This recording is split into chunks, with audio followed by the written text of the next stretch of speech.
everyone, and welcome back to Cactus TV. We're so happy to be shooting here at home at Alamo City Studios after a long, lazy break.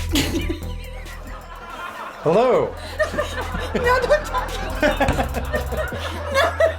I wasn't expecting to say that. We did absolutely fucking nothing during our break.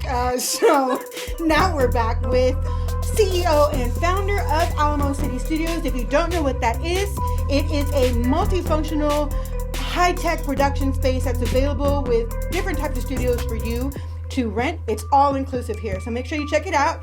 Kerry Valderrama, are you ready? I'm ready. We know that you have a military background, and that I'm sure was a big part of your film knowledge for your first feature film, which was Garrison. Is that correct? That's correct. How important would you say it is to have that kind of background knowledge as an actor going into a film?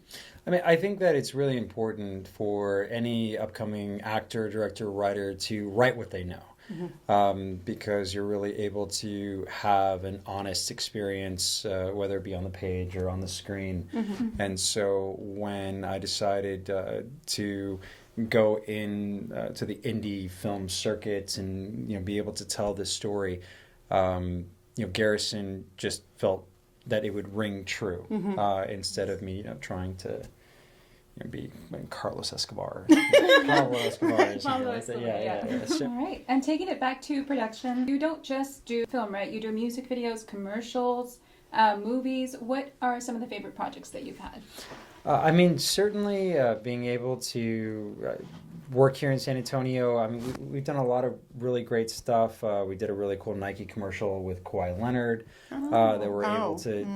Oh no! A Nike commercial. Yeah, she came here to the studio and was able to do a really great Nike shoot, and it was just very exciting for us in the studio. But then we've also done a lot of great projects that we've hosted. The United States Air Force, they came in a couple years back to do what's called Seed and Spark, which is kind of like their take on Shark Tank, where these military personnel would present their ideas to a group of generals, and then I think the winner got like $500,000 in seed funding. What other cool stuff? We had an HBO for Le Divorce with oh my goodness, Sex and the City. Ooh. Oh yes, Sarah Jessica Parker and Matthew Broderick.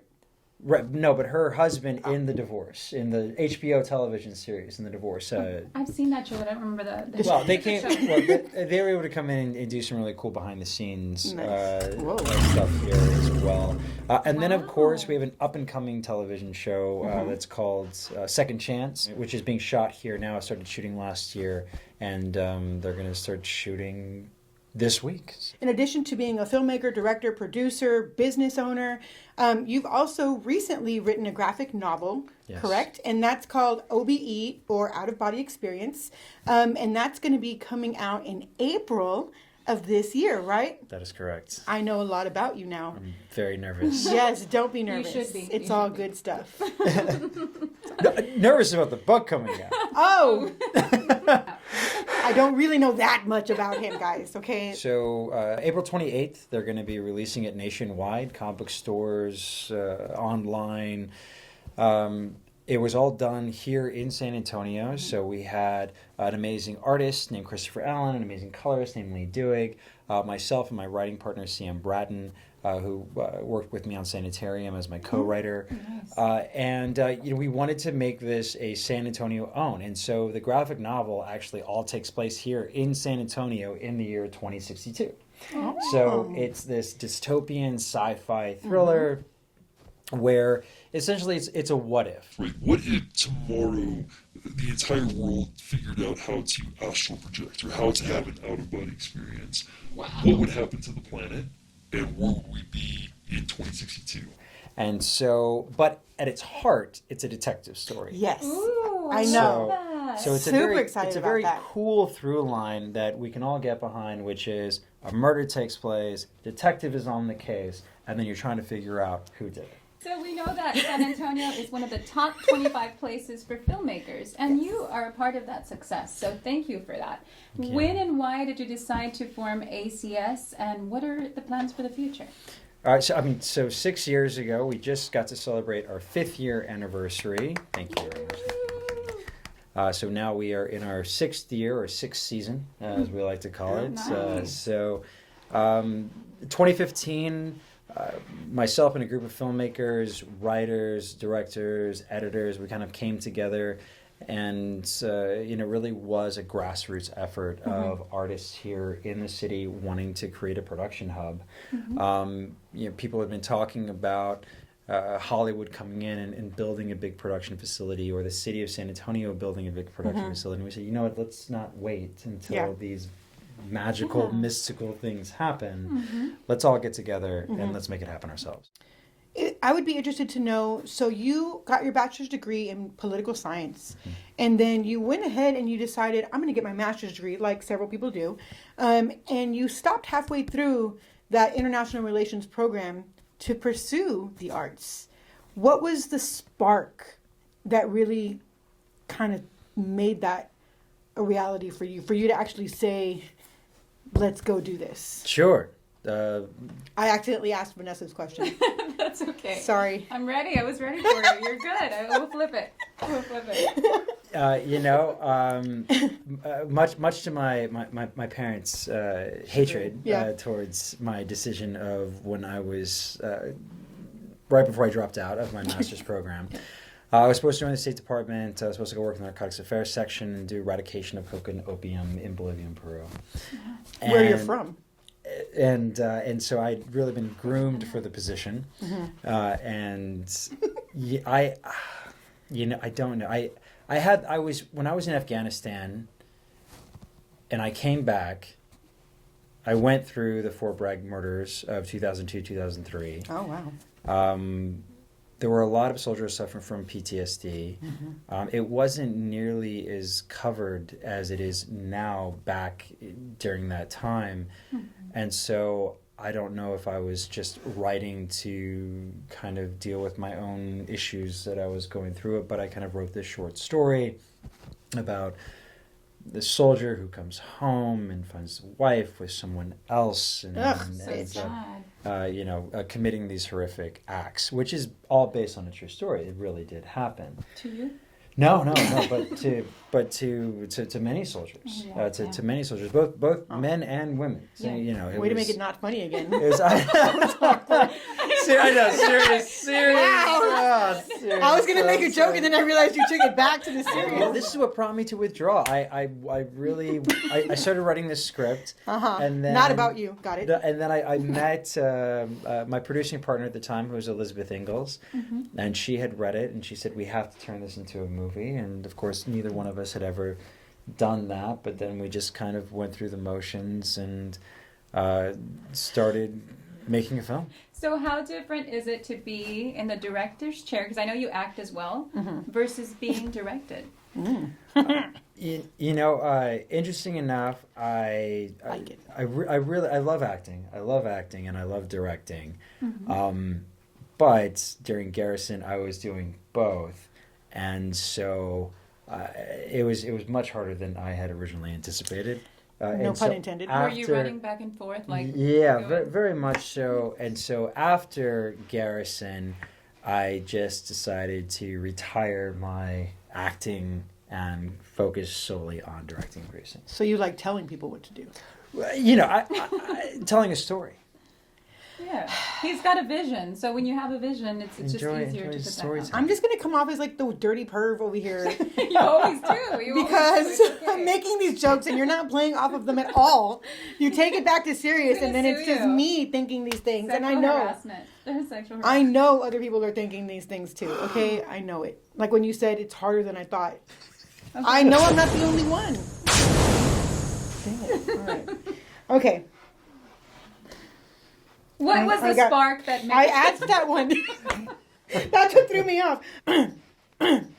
What would you say your top 3 tips are for people who are looking to get into the film scene, whether it's here in SA or just anywhere? Sure, absolutely. I mean, I think that if you are an actor to audition for anything that you possibly can, do not believe that anything is beneath you, right? So because you have no idea where your break is going to happen. It could be on a feature film, but it could also be on an HEB commercial. It could be on an Ansera commercial. Oh, wow. You have no idea who you're going to meet, who is then going to introduce you to that next step. So when something is presented in front of you, even if it's something like, oh, why am I going to go be an extra, in some movie background, where you have no idea when you're on that set with those people who you're going to meet and where that's going to lead you to. And so, and that's for acting, for directing, for writing. When you have those opportunities present themselves to you, do not say no. Absolutely go for it. Yes, that was one tip. But it's good that you only said one tip because I have a fun fact. Yeah. Okay, so my favorite show of all time is Friends. Yes, absolutely. And going with what you were speaking towards, if you know the show Friends, then you know Gunther. And Gunther was actually... I don't know Gunther. I know, yeah. Anyway, Gunther is the barista in Friends at the main location, which is Central Park. And he actually went in as an extra. He went in as an extra on the set in the coffee shop. He was just like, customer one or whatever. And the directors decided, we don't have anybody to run the Frappuccino machine. They actually asked, does anybody know how to work the Frappuccino machine? And he was like, I do. Wow. And he became a season regular for all 10 seasons. He even had storylines. He had lines, everything. And he's like his own entity within himself. Yeah. And he went in as an extra, like customer number one. I love that because a lot of actors say, no, I just want a leading role. Or I'm just going to audition for that because then I'll get like crappy parts or whatever. But no, that makes a lot of sense. I never thought about it that way. Just anything that you can audition for, get a lot of roles. If it's being presented to you. We were extras, actually, on a little show called Friday Night Lights. Oh, love that show. Yeah, I remember that day. Yes, I do remember. I do also remember that day. Let's see. Tip number 2. Yes. Always compete. If you're a writer, if you're a director, if you've written a screenplay, if you've done a short film or a feature film or a documentary, compete into every major competition that you possibly can. Once again, you never know what's going to happen when you start getting the either acceptance or rejection. If it's acceptance, that's great because it's going to lead you to managers, agents, producers. If it's rejection, then you know you need to go back and work on your craft and whether or not that's making your script better or making your movie better. So always compete. I very highly encourage everybody that I ever meet to compete as many competitions as you can.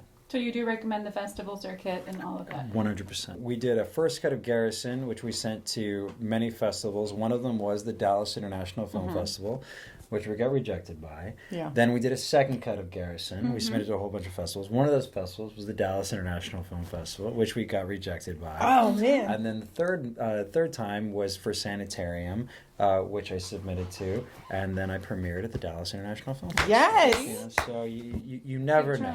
And then, of course, I would say number 3 is collaboration is key. Always make sure that you are working with others. Do not think that I am so great and so awesome that I need no help and I can do everything by myself, because you can't, and it's not true. So you need to surround yourself with like-minded individuals that are also looking for a path forward, and you need to collaborate with them. Nice. It's the only way you grow, right? It's by surrounding yourself with people that are better than you or that you can learn from and admire. Because if you're just surrounding yourself with people that don't have the same vision, then that's where you can stay, and it's not good to do that. Yeah. But, okay, last, final, fun question. Do you have a favorite actor or movie or something that inspired you, a movie that inspired you? Sure. So favorite actor is Gary Oldman. He is by far the greatest actor of our time. I would say movies that inspired me, or a director that inspired me, was Darren Aronofsky. He was from the director of Black Swan, The Wrestler. Great. But before that, he directed a movie called Pi. And and I remember watching and hearing about this director and being able to see how he was making this indie movie, no budget movie, just kind of putting together. And then, of course, his follow-up, and that was Rec Room for a Dream. Oh, yeah. Which, of course, right then. So that's your favorite director? Yes, Darren Aronofsky is absolutely my favorite director. Awesome. But also, it really does show that he was a guerrilla filmmaker. He was an indie filmmaker. Nobody gave him anything. He worked for everything, and so very highly, I very much respect that. Awesome. Well, thank you so much. That concludes concludes our interview portion for this part. Now we're going to continue with a nice, fun game. Which one are we going to do? We're going to try impressions game, but it's not really impressions. It's a little bit more like heads up, charadesy, mind fuck kind of game where you think of something and we don't know what it is.